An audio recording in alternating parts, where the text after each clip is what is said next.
Saatnya kita mau mendengarkan kebenaran firman Tuhan yang pada hari ini diambil dari kitab 1 Korintus 10 ayatnya yang ke-13. Sekali lagi, khotbah pada hari ini diambil dari kitab 1 Korintus pasalnya yang ke-10 ayatnya yang ke-13. Saya akan bacakan dan Bapak Ibu Saudara bisa mengikuti, sudah ditampilkan. 1 Korintus 10 ayat 13 bunyinya demikian. Pencobaan-pencobaan yang kamu alami ialah pencobaan-pencobaan biasa yang tidak melebihi kekuatan manusia. Sebab Allah setia, dan oleh karena itu Ia tidak membiarkan kamu dicobai melampaui kekuatanmu. Pada waktu kamu dicobai, Ia akan memberikan kepadamu jalan keluar sehingga kamu dapat menanggungnya. Haleluya. Sedemikian jauh pembacaan firman Tuhan pada hari ini. Tema kita pada hari ini adalah menang terhadap pencobaan. Kita akan melihat apa itu pencobaan dan bagaimana kita bisa menang terhadap setiap pencobaan yang bisa saja dilemparkan iblis selama kita hidup di dunia ini. Bapak Ibu Saudara, pada waktu kita percaya kepada Tuhan Yesus sebagai Tuhan dan Juru Selamat di dalam hidup kita, pada waktu itu kita mempunyai musuh yang harus dikalahkan. Dan kita sedang berada di dalam apa yang namanya kancah peperangan rohani, saudara. Dan iblis mau menghancurkan hidup kita. Tentunya kita harus mengenali cara iblis untuk menjatuhkan orang-orang yang percaya. Supaya kita bisa menang terhadap setiap pencobaan yang dia coba lempar di dalam hidup kita. Nah, salah satu strategi yang dipakai oleh iblis untuk menjatuhkan orang-orang percaya adalah dengan menggunakan pencobaan demi pencobaan yang bisa terjadi di dalam hidup kita. Kita akan belajar tentang apa itu pencobaan dan bagaimana menghadapi setiap pencobaan yang dilemparkan iblis di dalam hidup kita. Yang pertama, yang kita perlu tahu tentang pencobaan itu bukan berasal dari Tuhan, tetapi dari iblis.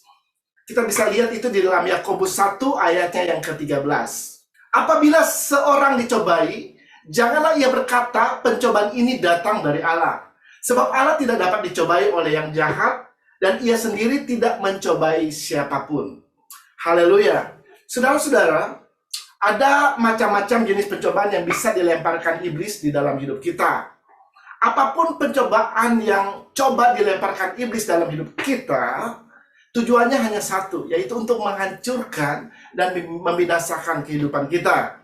Yang kita perlu ketahui, yang Alkitab katakan bahwa pencobaan itu bukan datang dari Tuhan. Jadi kalau tiba-tiba Anda mengalami pencobaan di dalam hidupmu, jangan berkata bahwa Tuhan sedang memberikan pencobaan dalam hidup saya dan menguji iman saya. Karena Alkitab dengan jelas mengatakan Tuhan tidak pernah mencobai siapapun dan Ia sendiri tidak dicobai oleh yang jahat.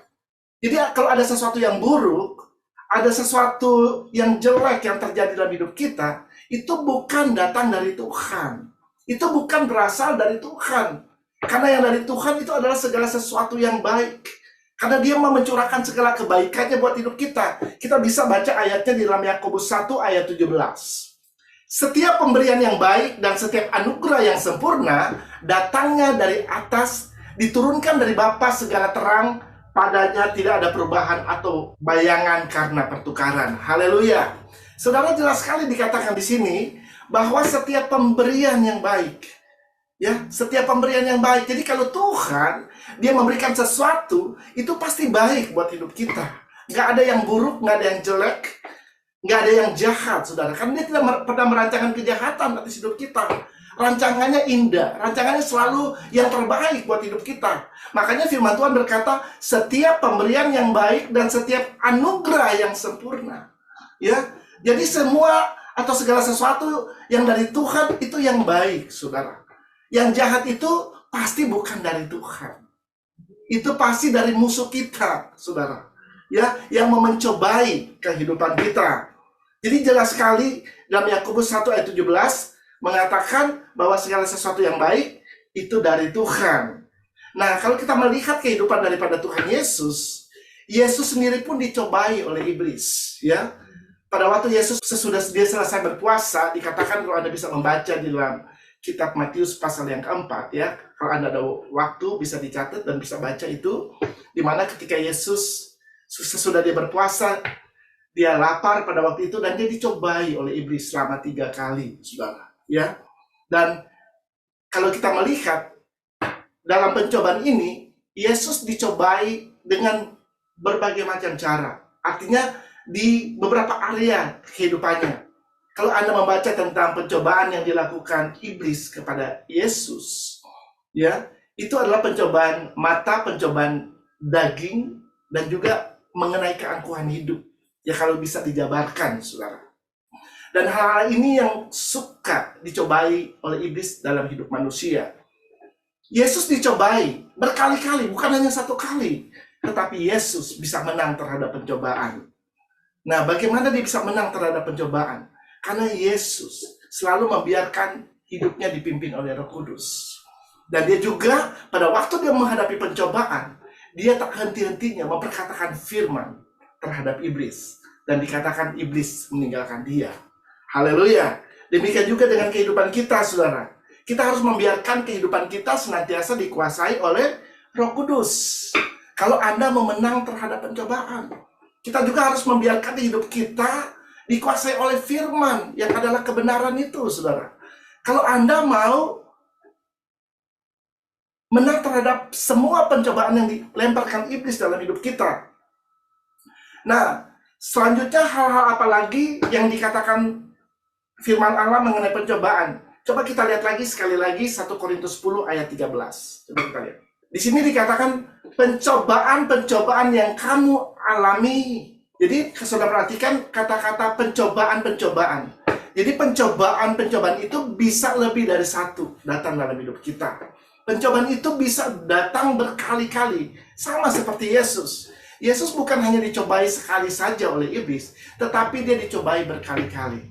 Ya, kalau Yesus dicobai berkali-kali, maka iblis pun bisa mencobai kita berkali-kali, saudara. Makanya kata dipakai adalah pencobaan-pencobaan. Jadi saudara jangan heran, saudara. Ketika Anda dicobai oleh iblis, mungkin 1 pencobaan belum selesai, sudah datang pencobaan yang lain. Karena berhenti di dalam hidupmu. Saudara, engkau harus percaya. Pencobaan boleh datang, tapi ingat, ada Tuhan bersama dengan engkau. Amin. Ya, saya tadi mengatakan bahwa Yesus dicobai berkali-kali. Ya, artinya dalam hidup kita pun harus senantiasa berjaga-jaga. Karena iblis selalu mencari kesempatan kalau dia bisa mencobai kehidupan kita. Dia bisa mencobai kita kapan saja dan dimanapun kita berada. Pencobaan itu bisa sewaktu-waktu datang di dalam hidup kita. Oleh karena itu, hidup kita sebagai orang yang percaya, kita harus senantiasa berjaga-jaga. Kita baca ayatnya dalam Matius 26 ayat 41. Berjaga-jagalah dan berdoalah supaya kamu jangan jatuh ke dalam pencobaan. Roh memang menurut, tetapi daging lemah. Haleluya. Jadi jelas sekali dikatakan dalam firman Tuhan ini, bagaimana kita harus menghadapi setiap serangan iblis, saudara. Kita harus senantiasa berjaga-jaga dalam hidup kita. Bagaimana kita berjaga-jaga? Ya kita harus mengenakan seluruh perlengkapan senjata Allah. Perlengkapan senjata Allah sudah diberikan dalam hidup kita. Kita harus berikat pinggangkan kebenaran. Kita harus berketopongkan keselamatan. Kita harus pegang itu perisai iman untuk menangkis setiap serangan panah-panah api si jahat, saudara. Karena iblis selalu mengincar kita. Dia mau menjatuhkan kita. Makanya kita harus pegang perisai iman. Dan juga kita harus pegang pedang roh itu, saudara. Kita bukan hanya bertahan, tapi pedang itu dipakai untuk menyerang iblis, saudara. Haleluya, ya. Sehingga dia bisa lari dari hidup kita. Dan juga kita harus berkasutkan kerelaan untuk memberitakan Injil. Haleluya. Saudara, kita gereja Tuhan ada di dunia ini adalah untuk menjadi perpanjangan tangan daripada Tuhan, untuk memberitakan Injil keselamatan kepada orang-orang yang belum mengenal Tuhan. Ya. Nah, salah satu senjata yang dikasih oleh Tuhan untuk melawan iblis adalah kasut kerelaan untuk memberitakan Injil. Ada banyak orang di dunia ini yang belum mengenal Tuhan. Ya, ada banyak orang yang belum belong, ya, belum berada di dalam kerajaan surga. Nah, kita mau dipakai oleh Tuhan untuk memindahkan orang-orang yang masih hidup di dalam kegelapan kepada terangnya yang ajaib. Jadi kita harus rebut daerah-daerah yang masih dikuasai oleh musuh kita. Yaitu kita mulai berjalan dengan kasut kerelaan untuk memberitakan Injil. Kita rebut jiwa-jiwa bagi kerajaan Allah. Amin, saudara. Haleluya. Itu adalah salah satu dari senjata yang Tuhan berikan di dalam kehidupan kita. Dan juga dikatakan kita harus berdoa, berjaga dan berdoa. Haleluya. Pada waktu kita berdoa, artinya kita merendahkan diri di hadapan Allah. Kita tunduk, kita submit di hadapan Tuhan. Tanda kita nggak mampu tanpa pertolongan Tuhan dalam hidup kita. Kita bisa baca ayatnya dalam Yakobus 4 ayat 7. Karena itu tunduklah kepada Allah dan lawanlah iblis, maka ia akan lari daripadamu. Haleluya. Ya, saudara, pada waktu kita menundukkan diri, pada waktu kita merendahkan diri di hadapan Allah, dan kita lawan iblis, maka firman Allah dengan jelas berkata, ia akan lari daripadamu. Saudara, tentunya kita mau pada waktu iblis mencobai kita bisa melawan dan dia lari dari hidup kita. Amin. Ya, nah ini akan terjadi pada waktu kita merendahkan diri di hadapan Tuhan. Ya, tanda kita nggak dapat berbuat apa-apa tanpa Tuhan, tanpa pertolongan Tuhan, tanpa pertolongan Roh Kudus dalam hidup kita. Kita tidak dapat berbuat apa-apa. Kita membutuhkan pertolongan Tuhan di seluruh area kehidupan kita. Haleluya. Selanjutnya, kita masih lihat dalam 1 Korintus 10 ayat 13. Saudara perhatikan di sini dikatakan pencobaan-pencobaan yang kamu alami ialah pencobaan-pencobaan biasa. Ya, saudara, kita perhatikan pencobaan-pencobaan biasa. Jadi Alkitab mengatakan kepada kita bahwa pencobaan yang dilemparkan iblis dalam hidup kita itu bukan sesuatu yang luar biasa. Itu adalah pencobaan yang biasa. Jadi yang namanya pencobaan yang terjadi dalam hidup kita jangan digede-gedein, jangan dibesar-besarkan, saudara. Karena firman Allah yang mengatakan bahwa pencobaan-pencobaan itu adalah pencobaan yang biasa. Banyak orang suka membesar-besarkan situasi, keadaan yang dialami di dalam hidupnya. Padahal firman Allah berkata pencobaan-pencobaan itu adalah pencobaan yang biasa. Yang suka membuat akhirnya pencobaan itu jadi luar biasa itu kita sendiri, saudara.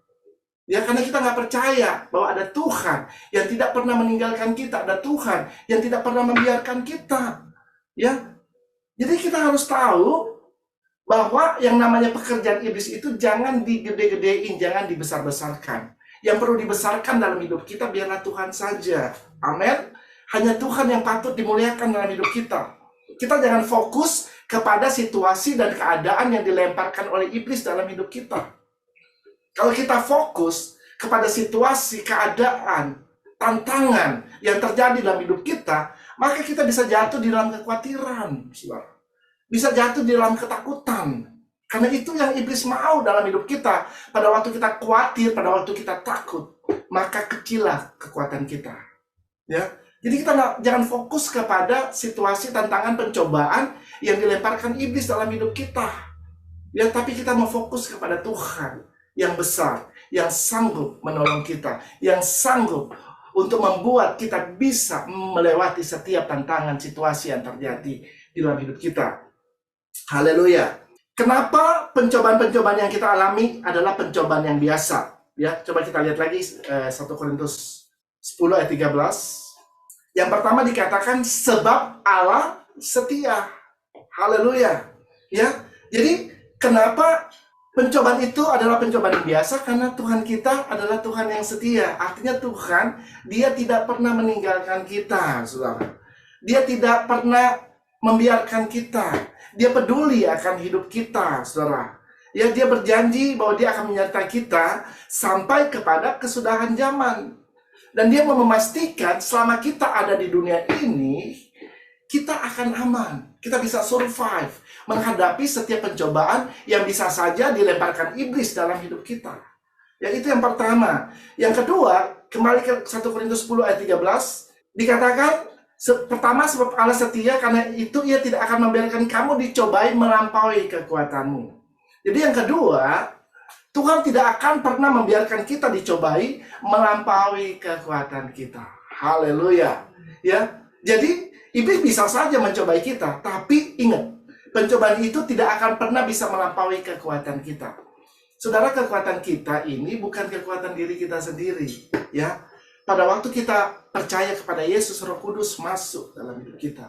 Jadi kekuatan orang-orang percaya itu adalah kekuatan Roh Kudus. Roh Kudus ada dalam hidup kita. Ya, kalau kekuatan itu bekerja dalam hidup kita, maka kekuatan iblis, kekuatan-kekuatan dari kerajaan kegelapan tidak akan dapat menjamah kita. Ya, karena ada kekuatan Allah di dalam hidup kita, ya. Dan Tuhan tidak akan pernah membiarkan kita untuk dicobai melebihi kekuatan kita. Artinya ada garis yang ditaruh oleh Tuhan, iblis nggak bisa lewat dari situ, ya. Jadi kita harus percaya bahwa setiap pencobaan itu adalah pencobaan yang biasa, ya. Karena ada kekuatan Tuhan yang bersama dengan kita. Ada Allah, pencipta langit dan bumi, yang menyertai kehidupan kita. Amin. Jadi Anda nggak perlu sampai khawatir, takut terhadap setiap tantangan, situasi, pencobaan yang iblis lempar dalam hidup kita. Ingat, ada Roh Kudus yang tidak pernah meninggalkan kita. Dia setia, dia adalah Roh pemenang yang akan membawa kita di jalan-jalan kemenangan. Ya, dia akan membawa kita untuk bisa melihat perkara-perkara yang besar yang dia akan lakukan di dalam hidup kita. Haleluya. Yang ketiga, coba kita lihat, masih 1 Korintus 10 ayat 13. Dikatakan, pada waktu kamu dicobai, ia akan memberikan kepadamu jalan keluar. Haleluya. Saudara, di dalam Tuhan selalu akan ada jalan keluar. Amin. Jadi pencobaan bisa saja datang. Ya, iblis bisa saja mencobai kita dengan berbagai macam hal dalam hidup kita. Tetapi Anda harus ingat bahwa selalu kalau Anda benar-benar menggantungkan kehidupanmu kepada Tuhan, pasti ada jalan keluar di dalam hidupmu. Ya, tidak pernah ada jalan buntu di dalam Tuhan. Tuhan selalu buka jalan. Walaupun kelihatannya nggak ada jalan, kelihatannya sulit, kelihatannya nggak mungkin ini bisa ada jalan keluar. Dia Tuhan. Dia sanggup untuk membuka jalan di dalam hidupmu. Amin. Siapa yang percaya bahwa Tuhan sanggup membuka jalan? Haleluya. Saya percaya, kita semua percaya ya bahwa Tuhan sanggup untuk buka jalan buat hidup kita. Nggak pernah tidak ada jalan keluar kalau ada orang-orang mau datang kepada Dia, berharap mengandalkan Dia sepenuhnya. Pasti selalu ada jalan keluar di dalam hidup kita. Ya, dikatakan pada waktu kamu dicobai, Ia akan memberikan kepadamu jalan keluar sehingga kamu dapat menanggungnya. Haleluya. Ya, kita pasti bisa menanggungnya. Ya, karena ada Tuhan dalam hidup kita. Pasti. Ya, dengan Tuhan kita bisa menanggung segala perkara. Aku kuat dalam kekuatan kuasanya. Segala perkara dapat kutanggung dalam Dia yang memberikan kekuatan kepadaku. Amin, saudara. Ya, haleluya. Ya, jadi berhenti untuk bersandar kepada kemampuan kita, berhenti untuk berorientasi kepada kekuatan kita sendiri. Tetapi izinkan Tuhan yang berperang bagi kita. Izinkan Tuhan yang berpegang ganti kita. Ya, kita hanya perlu percaya kepada Tuhan bahwa Dia sanggup untuk menolong kita, mengeluarkan kita dari setiap pencobaan yang coba dilemparkan iblis dalam hidup kita. Haleluya. Saudara-saudara, saya tidak akan memperpanjang khotbah ini. Saudara, selama kita ada di dunia ini, situasi, tantangan, pencobaan bisa saja terjadi di dalam hidupmu. Apapun pencobaan yang mungkin engkau sedang alami pada saat ini, ingat, firman Allah berkata bahwa pencobaan-pencobaan itu adalah pencobaan yang biasa. Amin. Ya, pencobaan-pencobaan biasa. Jadi pencobaan itu jangan dibesar-besarkan. Ya, biarlah kita mau fokus kepada Tuhan dan Dia yang dibesarkan dalam hidup kita. Kita harus percaya bahwa Dia Tuhan yang tidak pernah meninggalkan kita. Dia pasti menolong kita dan memberikan jalan keluar dari setiap situasi, tantangan, pencobaan yang kita alami dalam hidup kita. Karena Dia adalah Allah yang setia. Ya, Dia Allah yang tidak pernah meninggalkan kita. Dia peduli atas hidup kita. Haleluya. Haleluya. Amin.